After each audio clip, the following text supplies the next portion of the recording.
Welcome to beautiful Capannelle racecourse on the outskirts of Rome. We're here today because it's Dubai Day and the feature race is the Group 1 Premio Presidente della Repubblica.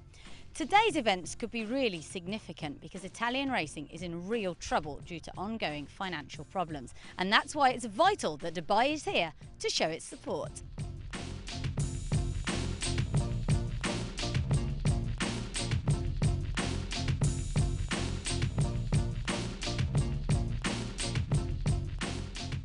The 8th annual Dubai Day featured 9 races, and visitors to a sunny Capannelle were given a good introduction to Dubai hospitality, with Jebel Ali Racecourse's famous yellow caps and parasols proving as popular as ever. We're about to witness a little piece of history here at Capannelle because today sees the first time that purebred Arabians have raced here in Italy.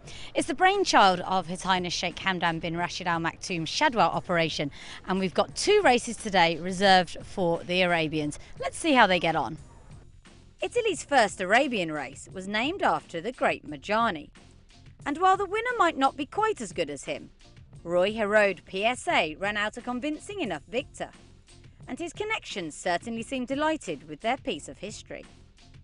They've been racing here at Capannelle since 1881, but the whole course was remodelled in the 1920s. One of the things I love about it is the sense of history, which we can particularly see when we come inside this weighing room area. I absolutely think these scales are fantastic. They really give an idea of just how old the place is, although I don't think they use them these days. And you can also see a bit of a nod to Dubai's support of Italian racing down the years, including these pretty famous silks. The ongoing problems surrounding Italian racing stem from the Ministry of Agriculture blocking payments of prize money, meaning that those in the industry are effectively racing for nothing. Despite the bleak situation, Capannelle's international sponsors remain loyal, with Emirates Airline among those who continue to support it. We are proud to support these traditions of our countries, and we have been supporting it since the old days, and we will continue supporting it. The global recession is affecting everything everywhere, and in this particular moment the support of Emirates to this sport in Italy is very important. His Highness Sheikh Hamdan Shadwell operation, whose involvement in the meeting was even greater this year, pledged their continuing support to Italy, where the operation stands the stallion Mujahid. We're delighted to be here today just to show our support for Italian racing. Sheikh Hamdan stands Mujahid here in Italy, so it's good we're here. Today's feature race was the Group 1 GBI Racing Premio Presidente della Repubblica, over 2,000 metres, for which an all-Italian field of 9 turned out. Trainer Stefano Botti saddled 3, including the well-fancied Orpello, but it was stablemate Verdalargo who just got up in a thrilling finish, in which Botti was responsible for the first 3, with Orpello second and Patea third.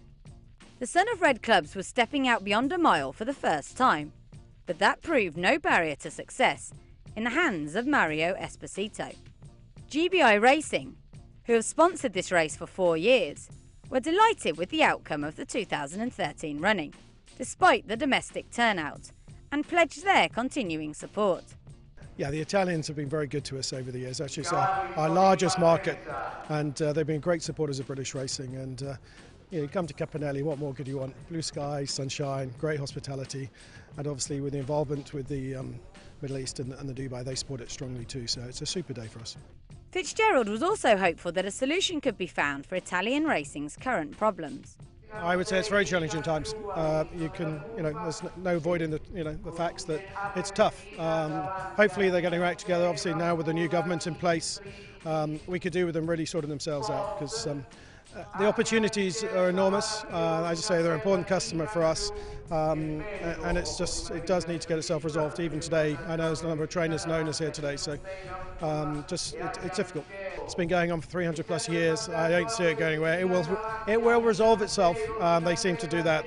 Seems to do that in racing, and we will continue. And I think racing generally has a huge, it has a huge future. Elio Portezo, CEO of Capannelle, was also optimistic that there was a solution and that further strike action could be prevented.